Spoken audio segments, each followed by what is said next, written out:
नज़र कृष्ण जैसी हो तो सारी दुनिया में प्रेम है, और नज़र मीरा जैसी हो तो सारी दुनिया में कृष्ण है।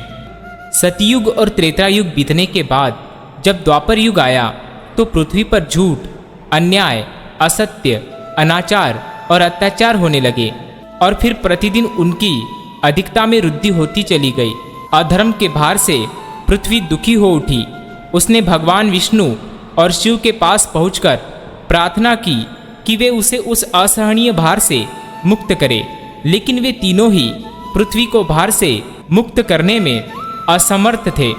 कोई उपाय ना देखकर विष्णु ने कहा, चलिए हम लोग भगवान के पास चले, वही हमें कोई उपाय बता सकेंगे। विष्णु लक्ष्मी और प्रभु और शिव के साथ गोलोक में पहुँचे तो उन्होंने परब्रह्म परमेश्वर को कृष्ण के रूप में और उनकी माया को राधा के रूप में देखा। गोलोक के वृंदावन नामक सुंदर और सरम्य वन में एक सुंदर आश्रम था। उसके पास से एक नदी बह रही थी।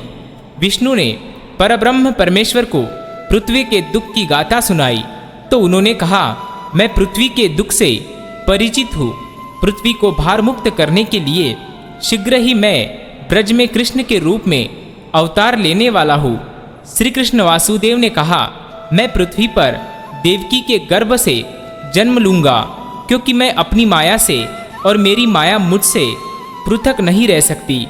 इसीलिए मेरी माया राधा के रूप में बरसाने में वृषभानु गोप के घर में जन्म लेगी, और उसके बाद में पृथ्वी को इस मार से मुक्ति दिलाने का प्रयास करूंगा, क्योंकि एक एक पापी का वध करना कठिन है। इसीलिए मैं ऐसा उपाय करूंगा कि संसार के समस्त पापी स्वयं ही लड़ भिड़कर पृथ्वी को भारहीन बना दे। आप सभी निश्चिंत होकर अपने अपने लोक को पधारिए और मेरे आदेशों की प्रतीक्षा करिए। विष्णु आदि देवताओं ने परमेश्वर को प्रणाम किया और अपने अपने लोक में आकर परम पिता के आदेशों की प्रतीक्षा करने लगे। कुछ समय बाद ही अत्याचारी और अनाचारी मथुरा नरेश कंस के कारागार में बंदी वासुदेव की पत्नी देवकी ने एक बालक को जन्म दिया। बालक के रूप में नंदगोप की पत्नी यशोदा के पास छोड़कर आए। उसी समय उनके गर्भ से जन्म लेने वाली कन्या को लाकर कंस के हवाले कर दे। वह कन्या मेरी योग माया है। वासुदेव ने ऐसा ही किया और कृष्ण गोकुल में नंदगोप की पत्नी यशोदा की गोद में पलने लगे। उसी समय उनकी माया ने भी राधा के रूप में बरसाने के वृषभानु गोप की पत्नी के गर्भ से जन्म लिया, जिसका नाम माता पिता ने बड़े चाव से राधा रख दिया। दो अलग अलग गांव में रहते हुए भी राधा और कृष्ण बचपन से ही एक दूसरे को चाहने लगे थे। वन में गाय चराते हुए अक्सर राधा से कृष्ण की भेंट हो जाया करती थी।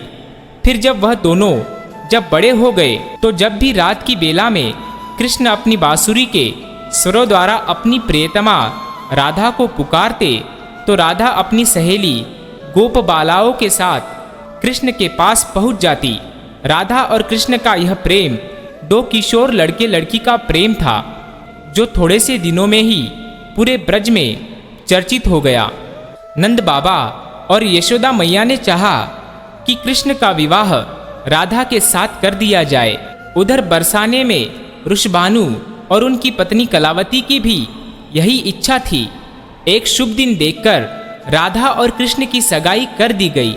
पूरा ब्रज प्रदेश आनंदलस भरे उत्सवों से भर गया, लेकिन उन दोनों का विवाह नहीं हो पाया, क्योंकि कंस के आदेश पर अक्रूर कृष्ण को बुलाने के लिए मथुरा से वृंदावन पहुंच गए, और अत्याचारी कंस तथा राक्षसी स्वभाव वाले उसके अनुचरों का वध करने के लिए कृष्ण को बलराम के साथ वृंदावन छोड़कर मथुरा जाना पड़ा। और मथुरा में कंस का वध करने के बाद मथुरा राज्य की सुरक्षा उत्तरदायित्व ने कृष्ण को इतना उलझा दिया कि वह चाहकर भी वृंदावन नहीं जा सके। अपने जामाता कंस के वध का बदला लेने के लिए उसके ससुर जरासंध ने अपनी विशाल सेना के साथ मथुरा को घेर लिया, लेकिन कृष्ण और बलराम ने अपने पराक्रम से जरासंध और उसकी विशाल सेना को पीठ दिखाकर भागने पर विवश कर दिया। लेकिन जरासंध पराजित होकर भी शांत नहीं बैठा। उसके कई बार मथुरा पर आक्रमण किए। मथुरा एक छोटा सा राज्य था और मथुरा नगर को सुरक्षित स्थान पर नहीं बसाया गया था। बाद में कृष्ण ने मथुरा छोड़कर अन्य कहीं जाने का निश्चय कर लिया और जरासंध की विशाल सेना के बीच से मथुरा वासियों को सुरक्षित निकालकर हजारों योजन दूर भारतवर्ष के पश्चिमी सागर तट पर ले गए और द्वारका नगर की स्थापना करके एक शक्तिशाली यादव राज्य स्थापित कर दिया। अक्रूर के साथ मथुरा छोड़कर आने के बाद कृष्ण और राधा का मिलन फिर कभी नहीं हुआ, लेकिन वे आजीवन एक दूसरे को भूल नहीं पाए। वैभव संपन्न द्वारका में उनके सुंदर पत्नियों का प्यार पाकर भी वह राधा के प्यार को कभी नहीं भूल पाए। और संसार आज भी राधा कृष्ण के प्रेम को एक आदर्श प्रेम के महान तथा अमर प्रतीक के रूप में याद करता है। उनकी मूर्तियाँ भारत के मंदिरों में ही नहीं, विदेशों में भी अनेक मंदिरों में प्रतिष्ठित है और लोग बड़े भक्ति भाव से उनकी पूजा और आराधना करते हैं। राधे राधे।